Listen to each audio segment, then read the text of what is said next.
Bom dia, 11h47, Bússola do Saber ao vivo. Vamos lá receber mais um convidado hoje, um profissional de educação física aqui da região do Tocantins, de Palmas, né? O Caio Berredo. Tá? Vamos esperar o Caio Berredo entrar. O professor Darlan também vai acompanhar a live. Rápido, já entraram aqui, já solicitaram. Vai dar tudo certo, rapidinho. Opa, Bom dia, bom Caio dia, tudo Berredo, bom? tudo bem? Beleza. Professor Darlan Farias entrando agora. Ô, professor Dalan, E aí, tudo bem? Beleza, só fazer uma introdução aqui, rapidinho. Pessoal que está entrando agora, sejam bem-vindos. Vamos começar mais uma live. Bússola do Saber tem o objetivo aí de discutir a educação física, saúde, fisiologia, entre outros temas. E é um perfil que busca ser uma comunidade. Então, esse é o objetivo, a gente está sempre em parceria. Agradecer a presença hoje do Caio Berredo. Ele já vai entrar aí com os seus ensinamentos, suas histórias. E então o objetivo é justamente esse, tá? A gente está com umas ideias aí para o dia 1º de setembro e toda semana a gente faz uma live. Semana passada a gente convidou a Narda Calaça, hoje o Caio Berredo, e próxima live será quinta-feira, não será sexta, será quinta-feira com o Wilker Saraiva. Beleza, obrigado aí pela participação, sejam bem-vindos, Darlan, Caio, obrigado aí por aceitar, não é fácil a gente conseguir parceiros aí que aceitem, muito obrigado, realmente vai ser muito bom aí. Então, Caio, seja bem-vindo, passo a palavra para você, eu queria que você se apresentasse, contasse um pouquinho da sua trajetória e a gente vai gerando esse bate-papo aí. Bom, primeiramente eu gostaria de agradecer o convite, né? Então, havia o Darlan foi meu professor da faculdade, e aí quando eu recebi o convite meio que foi inesperado. Eu falei, opa, então, mais uma vez que eu posso estar provando, mostrando um pouquinho do meu conhecimento, né? Que eu adquirido, né? Então, quando você sai da faculdade, você entra para o mercado de trabalho, e aí você vai tendo outras vivências, você vai aprofundando os seus estudos, e isso eu fiquei muito honrado por esse convite, né? Em poder mostrar um pouquinho o que eu sei, do que eu aprendi nesses tempos, dentro e também fora da faculdade, que me ajudaram bastante. Bom, meu nome é Caio Berredo, como já foi apresentado, né? Eu sou ex-acadêmico do CEUP-UBRA, e sou pós-graduando em reabilitação de lesões e doenças musculoesqueléticas pela Castelo Branco, Rio de Janeiro. E eu estou nessa pós-graduação, terminei ela ano que vem já, então o tempo passa bem rápido. E eu estou gostando muito dela, então a pós-graduação ela abre muitos horizontes, né? Então você acaba aprofundando muito mais o conteúdo, vendo ali a essência do negócio, você saber a parte teórica, você casar com a parte técnica, tudo isso é muito importante, porque não adianta nada você ter só a técnica ou só a teórica, você tem que conciliar os dois, né? E, novamente, fico muito agradecido aí pelo convite da Alan, e vamos lá, né? Vamos ver o que eu posso contribuir para o conhecimento de vocês também. Claro, vou aprender também, vou ensinar, e acho que vai ser um bom momento para um aprendizado geral. Então, só dar um bom dia a todos, né? Que estão chegando aí, estão entrando. Bom dia, Caio. Bom dia, João. Boa tarde já, né? 8 minutos ainda. E, Caio, obrigado. A gente que agradece sua presença. Desde a graduação você já mostrava estar bem à frente de todo mundo, né? E você falou um negócio bem importante aí, que vale a pena dar uma frisada, que é associar a sua experiência com os conhecimentos. E em cima disso, você ainda foi buscar mais, fazendo uma pós mais específica, né? E além disso, na graduação você já estava empreendendo, né? Sei que aí mudou os rumos do empreendimento, mas você deu a volta por cima aí, e eu acho que você está bem à frente, assim, as pessoas que a gente vai trazer aqui, né, a ideia é que a gente possa contribuir dessa forma, né, de empreendimento, pegar o conhecimento, colocar na prática e crescer aí na nossa área, né? Muito bem, fique à vontade. Então, Beleza. beleza. Eu não estou enxergando. Eu não estou enxergando o Darlan, então qualquer coisa você. Estão todos me enxergando aí? Sim, sim. O Caio vai contar um pouquinho da história dele, vai falar sobre análise postural, relação de dores, mobilidade, como ele tem trabalhado, o que tem estudado, né, sobre fortalecimento e aquela pitada importante de empreendedorismo, né? É sempre importante aí para quem está entrando no mercado saber lidar com tudo isso, né? Então, vamos lá. Então, vai ser um estilo bate-papo, e aí eu vou falando, que vocês forem também vendo algum gancho, vamos contribuindo informações, mas eu vou iniciar aqui o conteúdo, né? Bom, primeiramente eu queria falar um pouco de dor, né? Então, João, faz um favor para nós, você vai fixar um comentário, você vai escrever o seguinte: dor é sintoma, beleza? Então, dor é sintoma, só isso. Aí eu vou complementar agora. Dor é sintoma e não pode ser ignorado. Então, beleza. Então, vamos iniciar aqui. Então, nós temos a dor crônica. O que é uma dor crônica? Quando ela já ultrapassa mais ou menos ali depois dos 3 meses, né? Então, já é algo mais, digamos assim, extenso, que já está prolongado. Então, a maioria dos casos de dores crônicas são de doenças já existentes. Então, também pode ser detectável, às vezes não é detectável por meio de consultas médicas ou exames, né? Então, os exemplos incluem as dores lombares, a fibromialgia, né? Então, às vezes, a fibromialgia, por exemplo, não tem um diagnóstico preciso de imagem, mas ela é uma dor crônica, onde tem pontos focais de dores, né? Então, o que era uma dor aguda? Então, ela é uma ação rápida do organismo.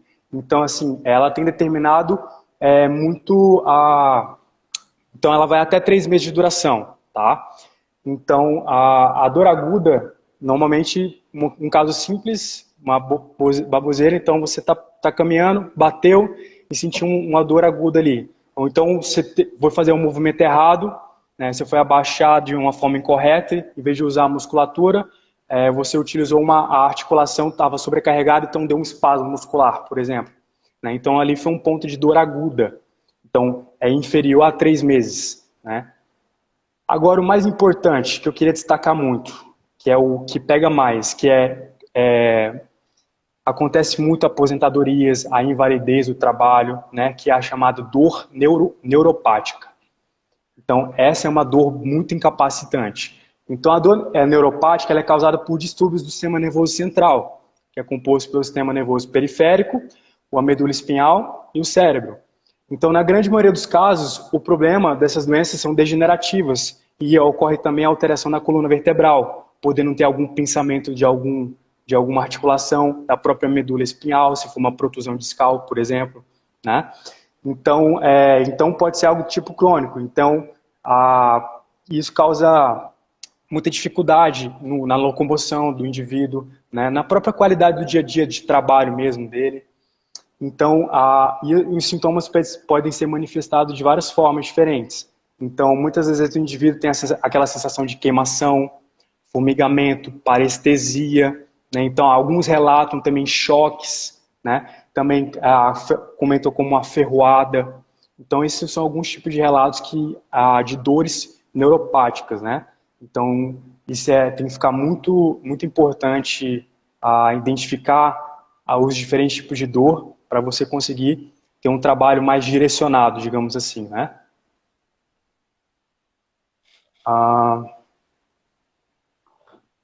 E aí o seguinte, aí nós tínhamos combinado também uma questão vamos ver aqui, do fortalecimento, da mobilidade. Então, a primeira coisa... Antes um pouquinho, você tem alguns dados sobre incidência dessas dores em relação à faixa etária? Dor incapacitante, dor aguda, dor crônica, dor em coluna? Não, agora eu É, não estou em mãos aqui alguns dados, mas 50% da população convive com a dor? sim, Sim. e isso acontece muito, por exemplo, 80% dos casos de afastamento do trabalho é por conta desse tipo de dores, né? Dores neuropáticas, por exemplo. Uhum. Então, Essa questão do trabalho, ela tem relação com o esforço repetitivo, mas também com a postura, né? sim, E o que a gente poderia solucionar? É mais a pessoa se sentir ou ter conhecimento mais? O que você acha que a gente poderia fazer? Dalan, Cortou, cortou aqui aí travou tudo de novo.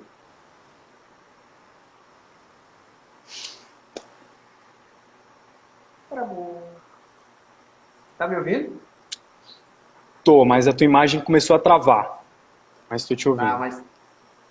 mas assim, como é que a gente poderia solucionar esses problemas que ocorrem no trabalho, né? Eu vejo o pessoal usando ginástica laboral, mas eu acho que não é muito eficiente. Então, isso é uma pergunta muito interessante. Então, digamos assim, 90% das causas das lesões, por exemplo, é causada por sobrecarga mecânica, né? Então, muitas das vezes a articulação ali está sofrendo o problema, mas 90% das vezes ou o problema está na articulação acima ou está na articulação abaixo. Muitas vezes não está nela em si. Então, acaba que gera movimentos compensatórios e acaba refletindo em um determinado lugar, numa determinada articulação, por exemplo, né? Então, uma coisa que é muito interessante, vamos citar da dor lombar, certo? Então, nós temos articulações que têm características de mobilidade e tem outras que têm características de estabilidade articular. Então, vamos lá. O meu quadril, ele é móvel, então ele precisa de mobilidade.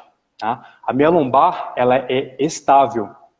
Só que é o seguinte, quando o meu quadril possui uma perda de mobilidade, a minha lombar, que é estável, ela começa a entrar como compensação. Ou seja, a minha lombar começa a fazer um movimento que ela não deveria estar fazendo. Então, o meu quadril perdeu mobilidade, a minha lombar, que é estável, começa a entrar na jogada, fazendo o que ela não deveria estar fazendo, e aí começam as compensações. Então, ela perde a capacidade de estabilidade, no caso, a lombar. Isso gera um desconforto, podendo futuramente gerar uma discopatia, uma hernia de disco, por exemplo, né? E muitas vezes é questão laboral, questão postural de trabalho.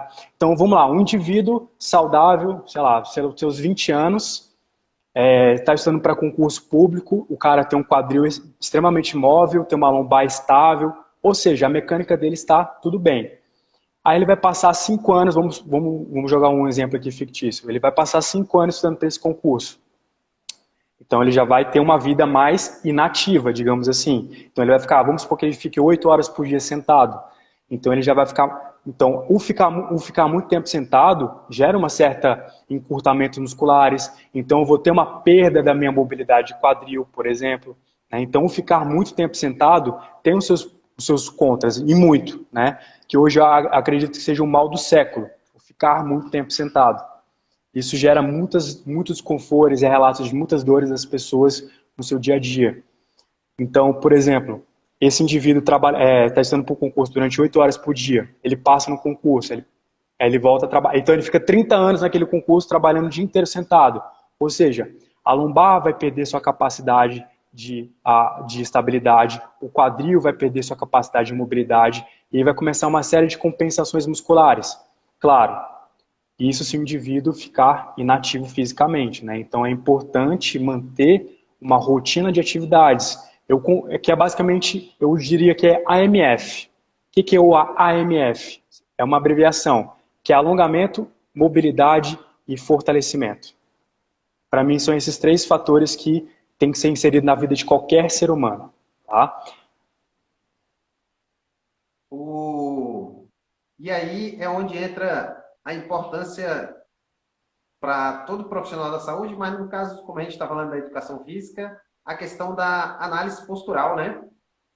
E aí, como que é a sua prática nessa análise postural? como que é feito, ou o que você sugere para gente? Então, aí, como eu trabalho com lesões... A primeira coisa, antes de responder a sua pergunta, Darlan, como eu vou colocar a carga em uma estrutura que está torta? Vai dar problema. Então, você imagina um carro. Você, Darlan, ou você, João, colocaria seu carro na estrada desalinhado, desbalanceado? Vai quebrar, não vai? É a mesma coisa com o nosso corpo humano. Se você colocar a carga em uma estrutura que está torta, vai dar problema. Uma hora vai quebrar. Então, assim, respondendo a sua pergunta, Darlan, como eu trabalho? Eu faço uma análise postural e biomecânica. Porque uma coisa é a musculatura parada, outra coisa é a musculatura em movimento. Então, nós temos forças agindo sobre elas, é física. Então, nós temos a força, por exemplo, a força de atrito, a força da gravidade. Tudo isso vai interferir de como aquela articulação está sendo trabalhada. Então, se eu avaliar somente a pessoa parada, eu vou ter uma análise. Se eu analisar ela se movimentando, eu vou ter outra análise mais completa. Então, assim, ao fazer a análise postural, identificar o que está encurtado, o que está forte demais, se tem desequilíbrio de forças, né? Então, um lado mais fortalecido que outro, isso gera alterações, né? Então, vamos colocar, por exemplo, um indivíduo que tem um quadril mais alto que o outro. Isso é muito mais comum do que vocês imaginam. Então, você vai fazer uma análise postural, eu acredito que hoje, já fiz muitas avaliações, eu não consegui identificar nenhum indivíduo que não tinha um quadril nivelado 100%. Sempre há um certo desnível, claro. Ninguém é 100% simétrico, né? Todo mundo vai ter um certo desnível postural. Ainda mais com o decorrer da idade. Perda de massa muscular, perda de massa óssea e tudo mais. Mas beleza, voltando lá, recapitulando a linha de raciocínio. Então, ao analisar a postura, eu identifico o que está fraco, o que está forte, o que precisa ser alongado, o que precisa ser fortalecido, o que está instável, o que está estável demais. Né? Então, assim, tudo isso são dados que vão me fornecer uma boa precisão de treinamento. Então, são treinamentos individualizados. Né? Então, ao analisar, por exemplo, a marcha do indivíduo, como ele caminha, como ele trota, né? Então, tudo isso vai me fornecer dados para uma prescrição mais efetiva.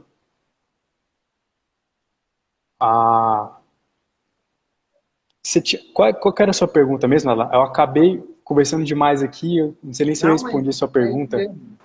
Assim, quando o indivíduo chega para você, então você faz uma análise postural, em cima dessa análise postural, que direciona o trabalho, né? Então, assim, o que eu queria direcionar era, assim, qual a forma mais prática para o profissional utilizar a análise postural? Porque eu vejo que avaliar parece que hoje em dia está perdendo a validade, né? Tanto a avaliação postural, tanto quanto a avaliação física, medir, né? Fazer essa parte inicial, parece que dá trabalho, o pessoal não consegue. Consegue, né? Não quer fazer. Então, assim, o que seria mais interessante fazer que seria interessante o profissional fazer nesse início, né? Uma análise postural, menos. Cortou um pouquinho teu áudio, não ouviu o final?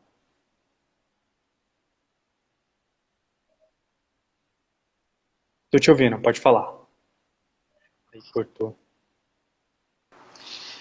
Cara, então, complementando a pergunta dele, a cada quanto tempo você faz essa avaliação e qual é a avaliação mais simples que dá para fazer, que você considera assim, é o mínimo que precisa ser feito para compreender, ou precisa ser bem elaborado, como que é essa avaliação? Então, essa avaliação ela é feita de tempos em tempos, então isso vai depender da situação do indivíduo. Então, normalmente vai a cada 2 ou 3 meses, porque eu preciso de um tempo fisiológico, eu preciso de um tempo para que a musculatura responda aos exercícios de alongamento, ao fortalecimento. Então isso vai variar de acordo com o indivíduo. Então vai depender também muito do quadro de dor dele. Né? Então tem indivíduos que eu vou ter que avaliar mensalmente, tem pessoas que eu vou ter que avaliar a cada 3 meses, 6 meses. Então isso é dependendo do caso, cada caso é um caso, digamos assim, né? Então ali durante a avaliação, de como está sendo a rotina dele, de como está o desconforto, o quanto possui de disfunções posturais, né? O quanto isso está impactando na qualidade de vida dele. Então, tudo isso é pré-determinado de quanto tempo eu irei fazer a avaliação. Então, ela tem uma margem de 2 a 6 meses ali, mais ou menos, para eu ter um parâmetro, né? Bom, quanto ao tipo da avaliação, eu não utilizo nenhum equipamento específico, como o cimetrógrafo, por exemplo, de avaliação postural. Trabalho a olho nu mesmo. Então, eu vou avaliando, né? Isso são práticas. Conforme você vai fazendo, você vai adquirindo mais o olho clínico, digamos assim.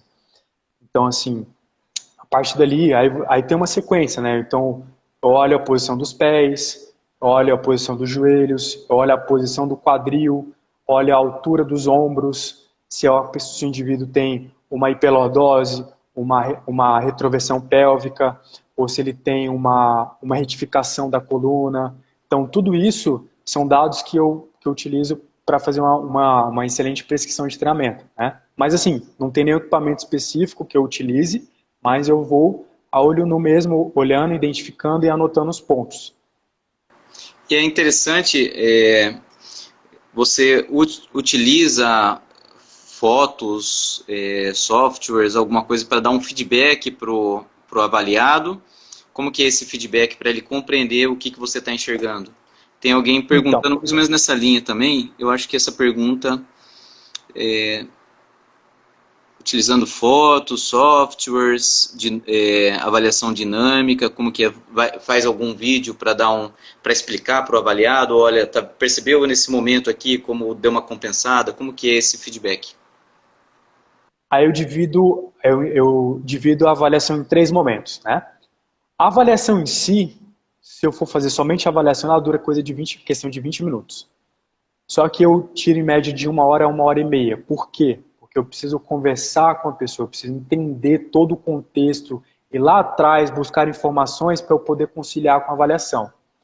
Mas respondendo a sua pergunta, eu faço as fotos, né? Eu faço foto de perfil, então de frente, costas, perfil direito, perfil esquerdo, e também faço os movimentos. Então eu analiso como ele caminha, né? Então a marcha e um trote, eu avalio ele fazendo alguns movimentos de agachamento, como por exemplo subir e descer do step, eu avalio a flexibilidade dos posteriores de coxa, por exemplo, né?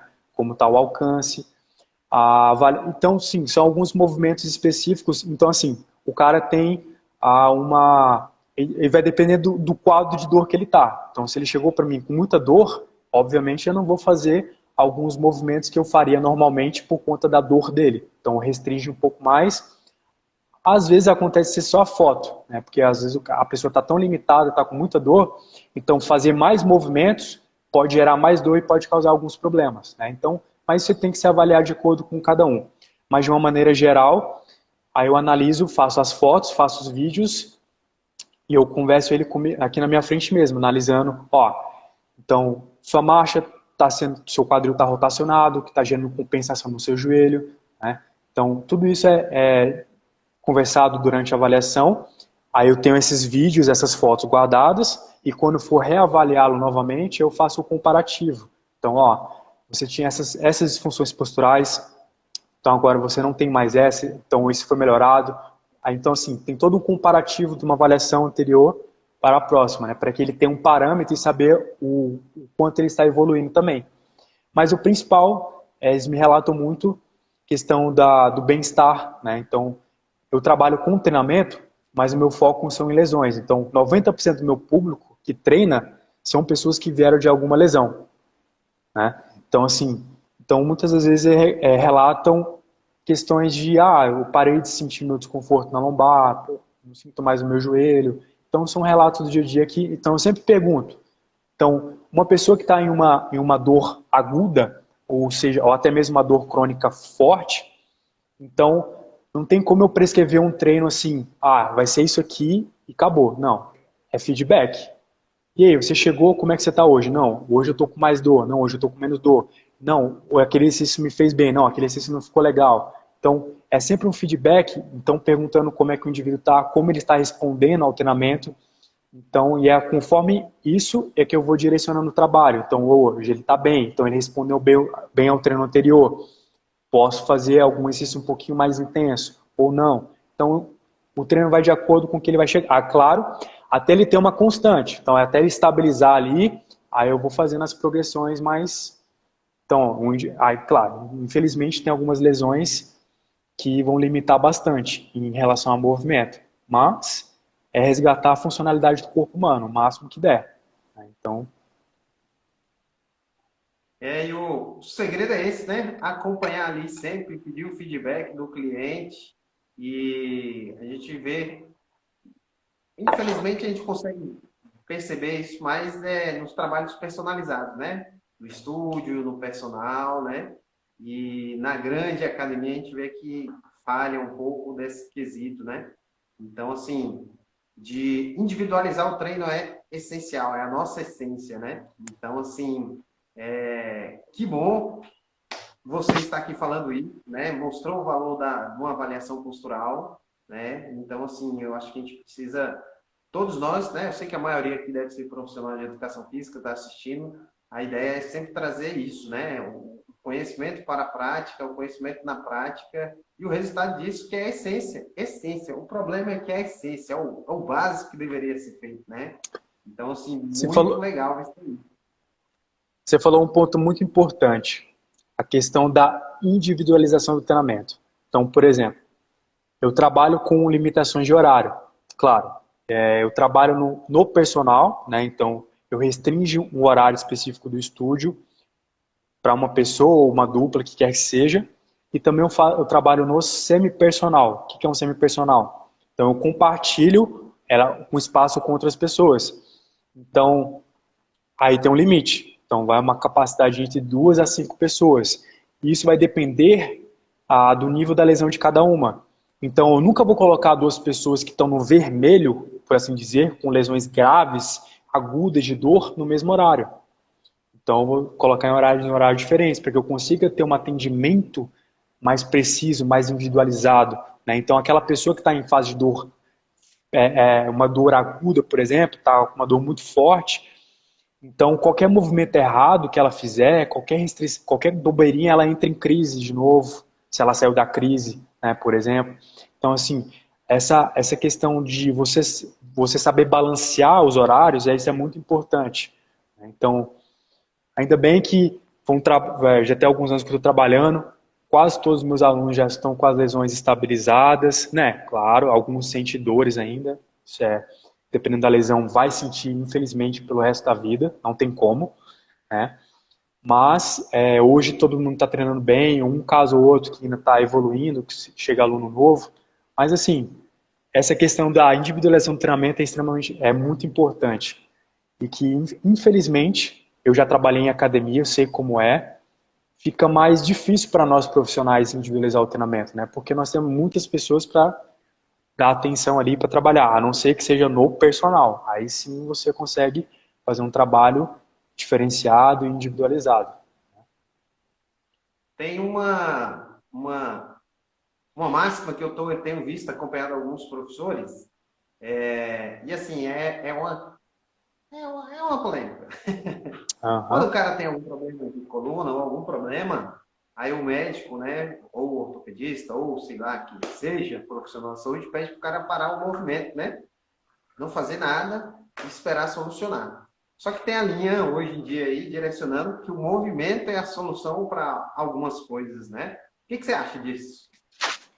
O movimento é vida. Então é o seguinte, vamos supor aqui, o indivíduo... Eu entendo o lado do médico, por um lado, e entendo também o nosso lado. Então, por exemplo, deixa eu esclarecer melhor isso. Então, assim, às vezes o médico vai lá e prescreve, o cara tem uma hérnia de disco, por exemplo, uma protusão, ele vai lá no laudozinho médico e escreve, não pode fazer agachamento, por exemplo.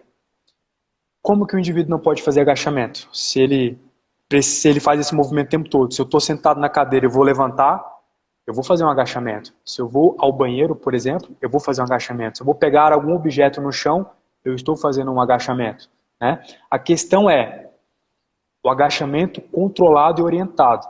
Então, vamos jogar o exemplo lá do quadril. Se o meu quadril perdeu mobilidade, a minha lombar perdeu estabilidade, eu vou agachar, eu estou fazendo um movimento compensatório. Quem está sofrendo? Minha coluna, meus discos intervertebrais. Então, o que tem que ser feito? Identificar isso, né? O que está as funções causadas, trabalhar em cima disso para colocar o indivíduo para fazer o agachamento. Então, é trabalhar o resgate dos movimentos, então resgatar as funcionalidades do corpo humano, fazer com que ele agache sem compensações musculares, para aí sim você trabalhar um agachamento efetivo com ele e fazer a recuperação. Então, dependendo da lesão, a lesão está ali, mas você vai estabilizar ela. Então, por exemplo, a hernia de disco não tem cura. Então, uma vez que uma hernia extrusou ali, tem a cirurgia, mas ela não tem cura, uma protusão. Então, você vai estabilizar, você vai frear a lesão com o fortalecimento muscular, por exemplo. Só que vem aquela questão, lembra do MF que eu falei? Alongamento, mobilidade e força, fortalecimento. Então, esses três têm que estar casando o tempo inteiro. Então, alongar, ganhar mobilidade e fortalecer. Acabou. Então, para mim, eu, Caio, penso dessa seguinte forma. Claro, tem algumas coisas que você implementa, dependendo do indivíduo. Se for um atleta, você vai implementando outras atividades específicas. Mas para nós, meros mortais, é isso. Caio, direcionar agora mais para o lado empreendedor. Eu lembro que você começou com alguns sócios, né? E pelo que eu vejo à distância pelo Instagram, hoje você está sozinho. Isso. E como que é lidar com isso tudo, né? Porque você faz tudo, né? Então, administrar, como é que é essa questão da aderência dos alunos, né? Eu sei que a galera que treina com você, com certeza sabe a importância de tudo isso que a gente está falando aqui, de dor, de avaliação, né? Mobilidade, alongamento. E eu acredito que esse rompimento aí deve ter sido um pouco ruim. Foi ou não foi? E como é que você está lidando com isso? Então, no começo, quando você sai da faculdade, você está no mercado de trabalho, você ainda tem uma certa, digamos assim, insegurança, né? Então você está meio perdido assim, entre aspas, você sabe o que você quer, mas você tem medo ainda de colocar a cara a tapa no mercado de trabalho, com medo do julgamento, de fazer alguma coisa errada. Mas assim, graças a Deus, eu tive excelentes profissionais trabalhando juntamente comigo, então eu tive excelentes, aprendi muito com isso. Então, digamos assim, eu não comecei totalmente do zero sozinho, né? Então eu tive uma experiência lá dentro que isso me fez crescer mais ainda aqui fora. Então, eu já tive uma certa bagagem lá dentro com os meus ex-sócios, com os profissionais lá, com os próprios. Então, assim, isso me trouxe uma bagagem e, é claro, a vida é um constante aprendizado. Eu ainda aprendo até hoje, né? Mas, assim, não é fácil, cara. Você atender, você fazer a parte administrativa, cuidar dos pagamentos, enfim, contabilidade. E se você der bobeira, você dança. Então, assim, tem que ficar ligado. Mas, graças a Deus, foi uma época que, mesmo na época da faculdade, que eu comecei a empreender, isso, assim, gerou excelentes frutos, né? Claro, nem tudo são flores, né? Teve os seus pontos negativos, teve os seus pontos positivos, mas eu peguei esses pontos positivos e claro, e os negativos também me fizeram aprender, né, algumas coisas que, enfim, tem que passar por isso, é a vida, é a fase, mas é isso. Empreender, ó, vocês dois aí têm mais experiência do que eu no empreendimento. Futuramente eu pretendo me lançar aí também, mas a gente acha que é tudo bonito, né? A gente vê o pessoal aí falando de empreender, que eu tenho esse negócio, aquele, mas todos rala todo dia. Se alguém pretende empreender, achou que é a solução ali, parou de trabalhar, alguma coisa assim, pode desistir, né? Porque o ralo é constante. Tá aí o João aí em algumas outras áreas, né? E a gente tentando fazer umas coisas juntos. E eu acho que o segredo é isso aí, no movimento. que a gente acabou de falar, né? Movimento é vida para tudo, não só para o físico, mas para o mental. No empreendedorismo tem muito disso, né? Com certeza. Ô Caio, como que é essa questão aí, puxando com o empreendedorismo também? Você montou seu espaço, como que ele chama, como que atrai esse pessoal com dor, como que é específico para as pessoas que estão precisando, como que é esse chama desse público, como que é o marketing, como que eles se procuram e como, como que é esse trabalho que você tem feito, mas a maioria do público é pessoa saudável que está precisando reajustar algum grupo muscular, ou é acidente automobilístico, ou é dor derivado do trabalho. Queria entender como que é a sua atuação, como que é o marketing para puxar esse público que, pelo que eu entendi, são pessoas com dores, né, que precisam desse trabalho específico. E quem é esse grande público, na verdade, são pessoas normais com uma dor nas costas, uma limitação, ou se tem pós-fratura, como que está o contexto aí? Então, por exemplo, questão do meu público, né? Então, eu trabalho com reabilitação de lesões e doenças musculoesqueléticas. Então, vem desde um simples querer treinar para ter uma boa qualidade de vida, um pequeno desconforto, seja ele no joelho, na lombar, cervical ou até mesmo no ombro, e também casos mais graves. Então, eu já tenho alunos que recuperou de enfim, essa lesão não tem uma cura, né, mas ela tem uma cirurgia e tudo mais, que é uma artrose de quadril, por exemplo. Né? Então, quando a cartilagem ali do quadril, o acetábulo com a cabeça do fêmur já está toda desgastada. Então, ali colocou uma placa de ferro, então isso gera muita perda de mobilidade, então isso gera muito enfraquecimento muscular. O pós-operatório também é um pouquinho castigante, digamos assim, né? Então, assim, perda de muitas funções básicas do dia a dia, de movimento, a perda de massa muscular, então, nem se fala. Mas, assim, são desde casos mais simples, de pequenos desconfortos, até casos mais graves. Então, já tenho a artrose de ombro, né? Tem um dos casos mais graves que eu trato, que é a espondilite anquilosante, por exemplo. Né? Então, espondilite significa inflamação da coluna, então inflamação de tecido conjuntivo. Então, anquilosante é quando dois ossos se fundem e tornam-se um só. Então, isso, por exemplo, afeta principalmente na coluna, né? Mas afeta também no quadril, no joelho, né? As grandes articulações. Então, assim, é uma doença crônico-degenerativa, então ela não tem cura. Então,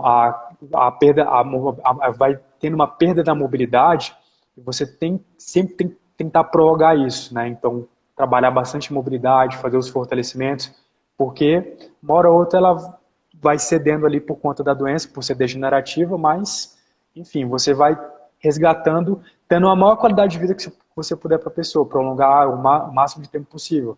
É uma doença, digamos assim, triste, né? Severo, digamos, no ponto de vista, se você for analisar as condições que muitos indivíduos ficam, né, após ela. Então, assim, mas são pequenos desconfortos até lesões mais graves. E a questão você fala do marketing, eu não tenho nenhuma fachada, nem nada do tipo, assim. Então, eu tinha mais, como eu mudei de local, e assim, o meu público hoje, graças a Deus, então são próprias indicações dos próprios alunos, então os próprios alunos indicam eles outros, então tem alguns médicos também que encaminham, né, para cá. Então, assim, eu não preciso de um marketing pesado, digamos assim, porque as próprias pessoas que estão aqui dentro acabam se fomentando, né, por indicação delas mesmas ou através dos próprios médicos. Então, eu recebo aí algumas indicações. Porque eu estou mudando o nome, né, então vai ser minha logo nova, já está até no meu Instagram, então vai ser meu nome mesmo, Caio Berredo, treinamento e reabilitação, né? Mas deixando claro que o meu foco mesmo é em reabilitação, mas eu também trabalho com treinamento. Então, eu tenho indivíduos que não têm lesão nenhuma e que treinam normalmente, né? Mas 90% do meu público são pessoas que treinam e vêm de alguma lesão. Então, assim, eles não precisam sair daqui para dar continuidade a um treinamento. Eles conseguem fazer esse mesmo trabalho aqui dentro. E claro, aí vai de acordo que alguns realmente gostam do ambiente da academia, e aí eles optam por irem, então aí fica a critério dele. A minha função é, recuperei sua lesão, quer continuar aqui treinando? Tem espaço, tem peso, tem barra, tem tudo. Halteres, tem um treino muito bem elaborado, muito bem montado e intenso, digamos assim. Só que eu tenho que adaptar ele de acordo com uma lesão de cada um, né? Então, por exemplo, uma pessoa que tem uma tendinite no ombro, eu não vou fazer movimentos acima da linha do ombro, né? Porque senão vai gerar mais estresse no tendão, na articulação. Então, são adaptações como essas que o indivíduo consegue treinar mesmo tendo uma lesão, né? Muito bem, então, em relação ao mercado de trabalho, quem trabalha com exercício físico, não falta serviço, né? E quem trabalha com público que sente dor, que é um público muito grande, também tem serviço aí para a vida toda, né? Para a carreira toda. Ixi, muito.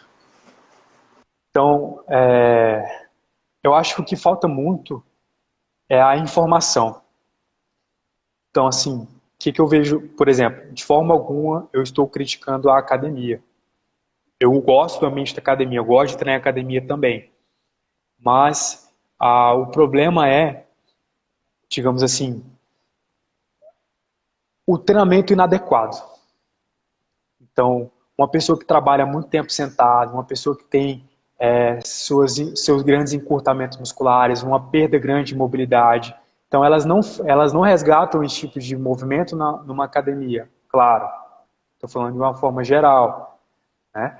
Mas, digamos assim, não fornece realmente o que ela precisa. Então, é só força, força, força, força, força. Uma hora machuca, uma hora lesiona. Então não é só força. Se você, qual é o exemplo do carro? Se o carro está desalinhado, desbalanceado, você coloca na estrada, ele vai quebrar uma hora. Então, mentira mesmo como o corpo humano. Eu sei que você não queria criar polêmica, né? Por exemplo, o carro, quem é que conserta o carro? É o mecânico, né? Então, o problema é o profissional de educação física que não atenta para esses pequenos detalhes. E as academias agora que querem um profissional para 200 clientes. Enfim, são coisas que a gente tem que conviver, discutir, eu acho que é importante, né? Não estou criticando também, estou levantando questionamento para que a gente comece a pensar, né? E se continuar assim, a gente vai abrir um monte de estúdio por aí e vamos ganhar dinheiro tranquilamente. E assim é bom para todo mundo. E eu, Assim, pode falar, João. E eu, assim, eu vejo a mobilidade muito recente, né? Eu acho que deu um boom, a gente observa que começou aí, não sei desde quando existem esses exercícios de mobilidade. Tem gente achando que é modinha, né? E eu acho que é extremamente... É uma coisa que veio...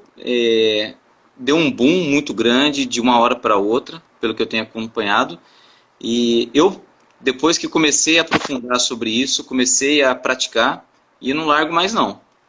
Depois que a idade está chegando aqui, eu vejo que outros profissionais criticam. É modinha, não sei o que você tem percebido aí de discursos também, mas eu acho que é uma coisa que vem para crescer e para ficar. Eu queria saber sua opinião também. Olha, eu sou bem suspeito para falar sobre isso, né? Mas assim, quem treina certo, quem treina correto, não abandona esse tipo de treinamento jamais. Por quê? Vamos lá, vamos colocar uma situação aqui. Quando eu falo para você, João, quando eu falo uma academia, qual a primeira coisa que vem na sua cabeça? O que você imagina quando eu falo uma academia? O que vem na sua Treino mente? de força, hipertrofia, estética. É nesse sentido que você... Assim, visualmente falando, o que você imagina? Uma sala grande? Tá, deixa eu Isso, peso, falar. barras livres, um espaço, o espacinho ali para aeróbio, peso livre, as máquinas.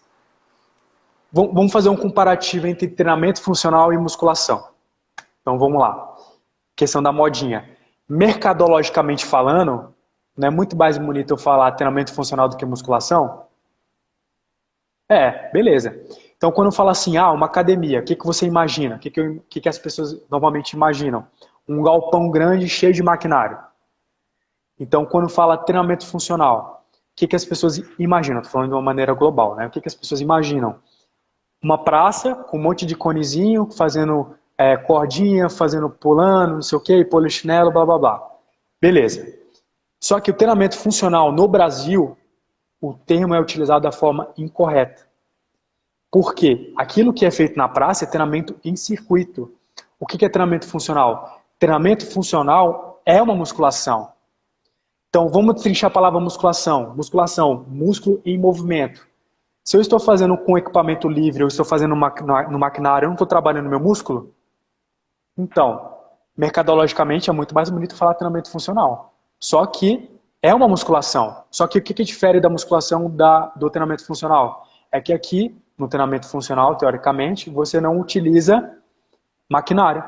Então você utiliza o peso do próprio corpo, você usa halteres, barras, né? Então você não precisa de esteira, você não precisa de elíptico, enfim, maquinários de uma forma geral. Não estou condenando de forma alguma o maquinário. Eu gosto muito do maquinário. Mas dizer que, uma coisa simples, o maquinário copia o movimento livre, não o contrário. Então o maquinário, obviamente, veio depois do... Então se você faz um supino com halteres ou com a barra, e você tem uma máquina copiando aquele movimento, só que a diferença é que o movimento livre eu trabalho multimuscular, ou seja, eu trabalho várias articulações. No maquinário, eu tenho uma certa limitação, né? Então, qual que é o grande problema? Uma coisa muito importante. As pessoas acham que o maquinário dá mais segurança. Não dá. Se a pessoa está torta, se ela tem disfunção postural e mecânica, se ela está numa máquina ou não, ela vai continuar produzindo força errada do mesmo jeito. Ela continua, claro. Então, assim, que muitas vezes eu vejo muitas pessoas optando somente por fazer maquinário, por quê? Porque ela se sente mais segura. Mas se você ficar refém de tudo aquilo, então vamos pensar na seguinte situação, ó. Então deixa eu pegar aqui. Isso é muito importante. Rapidinho. É um slide legal. Pena que eu não vou conseguir reproduzir ele aqui, mas... Então vamos lá. Você imagina o corpo com uma única unidade motora.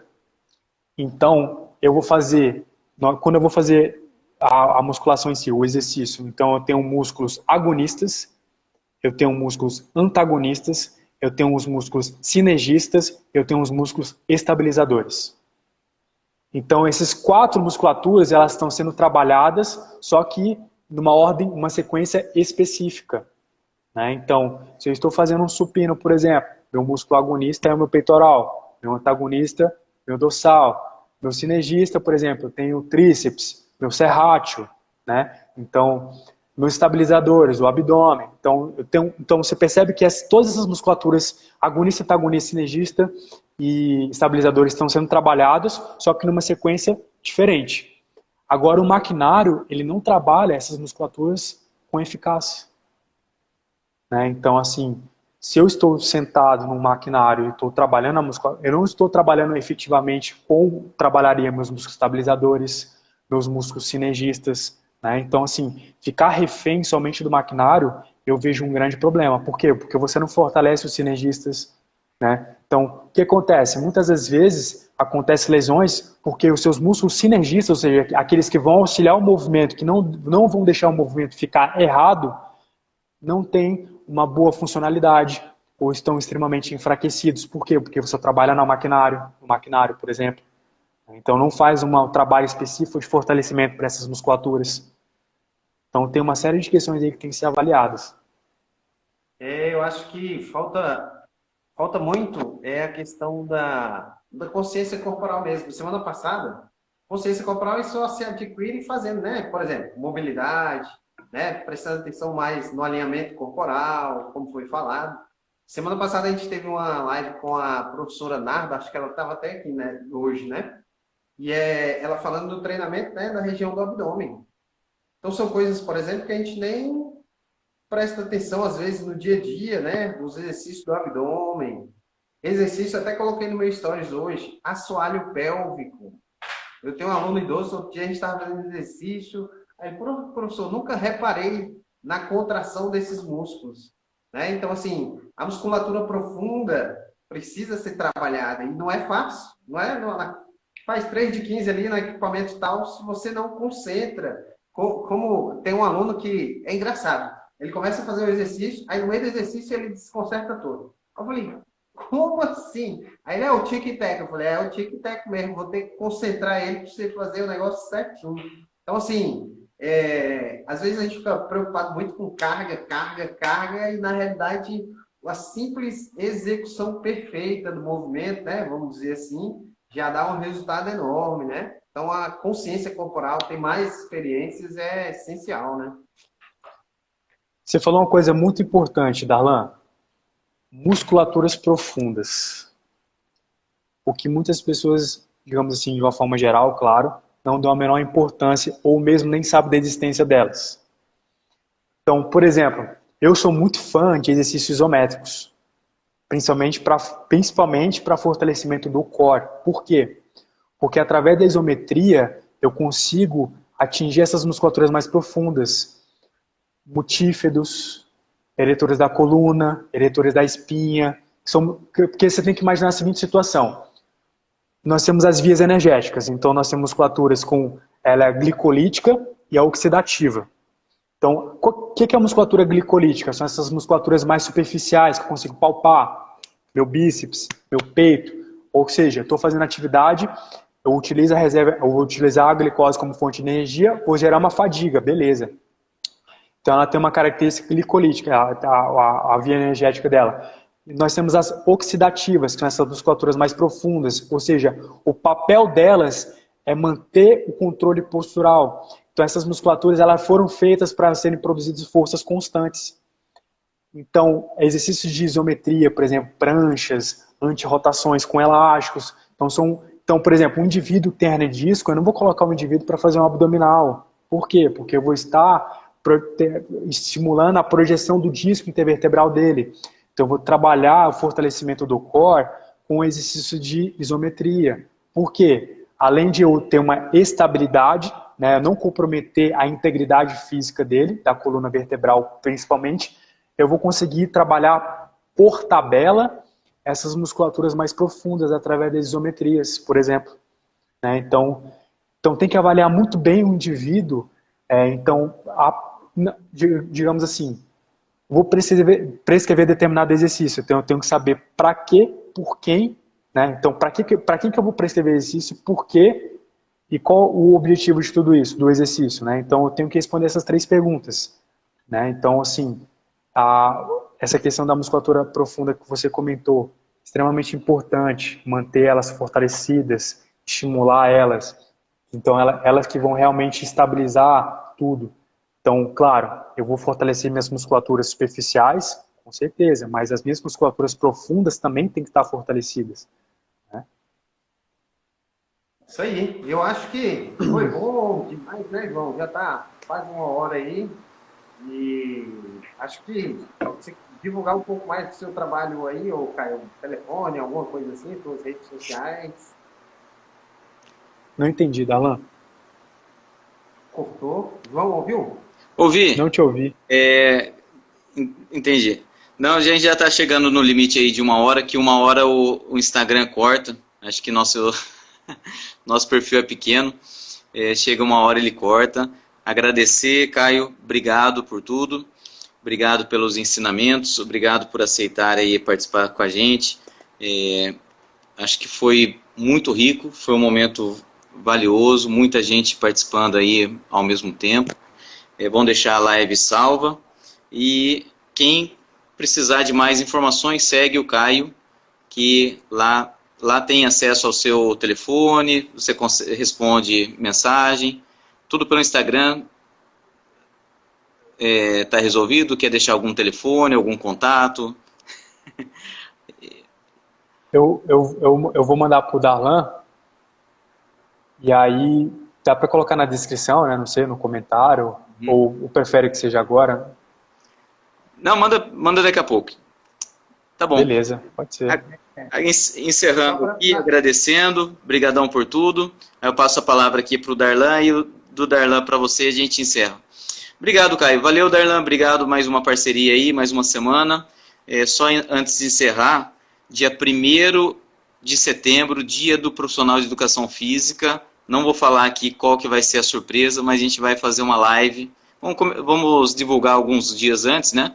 Mas o pessoal da educação física não pode perder, a gente está preparando um tema aqui diferenciado, um convidado que vai abordar o tema com maestria, dia 1º de setembro, participem, tá? Obrigado, Caio, um grande abraço, prazer em conhecê-lo. Eu que agradeço aí pelo convite, valeu. Caio, obrigado mesmo, acho que vocês estão ouvindo aí agora, obrigado, Caio, bastante, sempre, saudade das nossas conversas, lá nos corredores. E teve um aluno aqui que agradeceu, que aprendeu muito com você sobre o estágio. Ele estagiou com você lá na FONLAE e acabou de agradecer aqui, estagiei com ele e tudo mais. Valeu! Valeu, muito obrigado. Um abraço. Valeu, até a próxima! Até a